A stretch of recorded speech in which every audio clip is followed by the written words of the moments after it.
the cause of most people's problems with money boils down to this. Welcome back.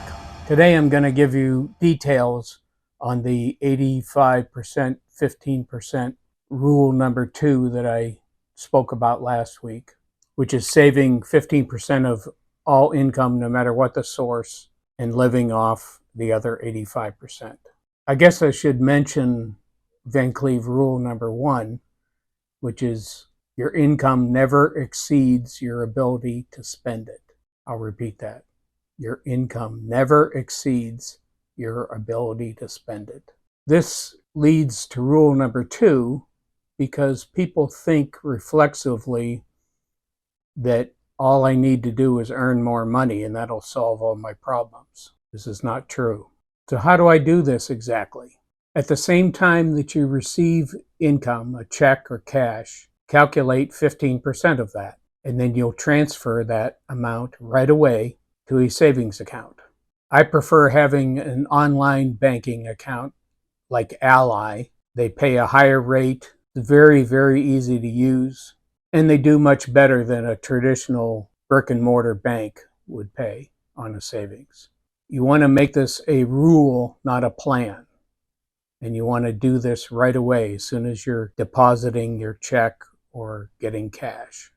On a side note, if you have a 401k and you're already putting 5% of your gross pay into that, well then you just are going to do 10% more in your savings account. You want a total of 15% that you're setting aside. Okay, what about the 85%? It may take some time to get to this. You might have to ease into living on just 85%. You can do it in one of two ways or both. You can do it by cutting expenses, or you can do it through attrition. As you say you get a raise, then put 100% of that raise into the savings. You won't miss it because you weren't getting it before.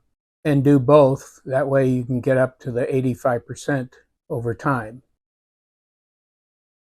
You want to divide your expenses up into two categories, essentials and discretionary. Essentials are things like food, utilities, transportation, shelter, healthcare, and insurance. These are the first things that you set priority to paying. It's what I call in the book being solvent, which is the ability to pay your bills. Discretionary expenses are all the other things that will not affect your health, your life. Things like cable TV, entertainment, vacations. These are the first things that you want to look at in terms of making cuts. I know all this sounds obvious, but the cause of most people's problems with money boils down to this, confusing the essential things with the secondary considerations, getting the two mixed up. Again, your first goal is to be solvent, which is the ability to pay all your bills for the essential things without going into debt or tapping into your savings. The good news is you get to spend the other 85% however you want once you've paid your essential bills. But first things first. In later episodes, I'll talk about what to do with that 15% as you're accumulating it and getting out of debt, and why I think budgets are stupid. There, I've given you the basics. There's much more detail in my book, Understanding Money. You can order my book from rockledgerinc.com. Hit subscribe so that you don't miss any of these tips in future weeks. See you next week.